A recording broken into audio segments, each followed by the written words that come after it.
என் மக்களே, இது ரொம்ப முக்கியமான இம்பார்ட்டண்டான ஒரு முருகன் கோயில் பார்த்துக்கோங்க.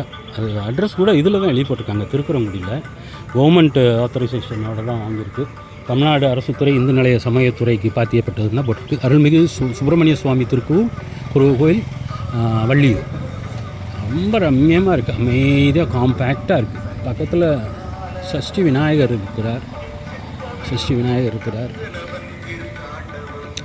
அடியேன் இது திருக்குறங்குடியிலேருந்து ஒரு வள்ளியூர், ஆக்சுவலாக பஸ் ஸ்டாண்ட்லேருந்து ஒரு திருச்செந்தூர் ரோட்டில் வந்தீங்கன்னா இந்த முருக பக்தர் பேரவை வள்ளியூர் திருவாசக முற்றுதல் வளமான வாழ்வு பெற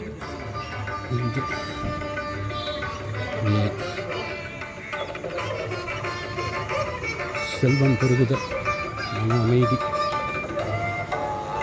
ரொம்ப அமைதியாக இருக்குது. பாட்டு வேறு ஓடிட்டுருக்கு, முருகன் சாங்ஸு. அற்புதமான கோயில் மக்களே. யார் திருக்குறங்குடி வந்தாலும் திவ்ய தேசம் இல்லை அப்படின்னு நினச்சிட்டு முருகப்பெருமானை சேவிக்காமல் இருந்துறாங்க. முருகனை வந்து செய்வீங்க. ரொம்ப ரம்மியமாக இருக்குது. அந்த ஆதி காலத்தில் கட்டப்பட்ட கோயில் தான்.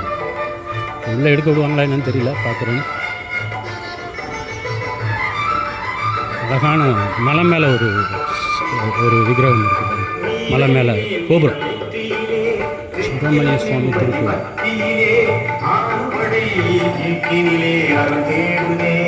அழகான பாட்டு ஓடின்னு இருக்கு.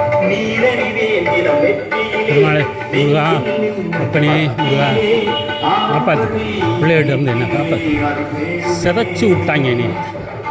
அப்பனே முருகா, முருகா.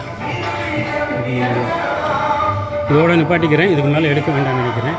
ஏன்னா ப்ரொசீஜர் இருக்கும், கோயிலோட ப்ரொசீஜர்ஸ் இருக்கும்.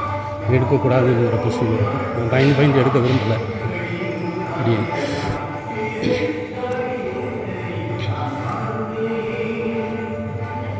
ரம்மியமாக இருக்குது கோயில்.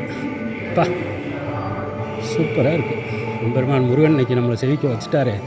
நான் அவரை திருச்செந்தூரில் போய் செவிக்கணும்னு நினச்சேன். போடா நீ அங்கே போய் பெருமாள் சொல்லிட்டார், போடா நீ போய் அங்கே போய் அவரை சேவிச்சிட்டு வா, வள்ளியூர் போடா அப்படின்னு பற்றி விட்டார். அதுதான் ஆச்சரியமாக இருக்குது. இது வந்து கொடிமரம், அது பலிபீடம். அருமையான கோயிலுங்க, யாரும் மிஸ் பண்ணிடாதீங்க. பெருமாள் அழகு, அப்படி ஒரு அழகு கோயில். வள்ளியூர் திருப்புகள் அல்லில நேரு மினதுதானும் அல்லதாகிய உடல் மாயை கல்லினே ரவ்வழிதோறும் கையும். அவ்வளோதான். இதுக்கு மேலே எடுக்க வேண்டாம்னு நினைக்கிறேன். இதுக்கு மேலே எடுத்து ஏதாவது சொல்லுவாங்க, போதும்.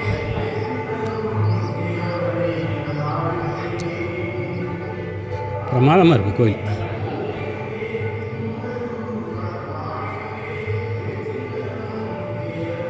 முருகா, அப்பனே எனக்கு வழிகாட்டப்பா.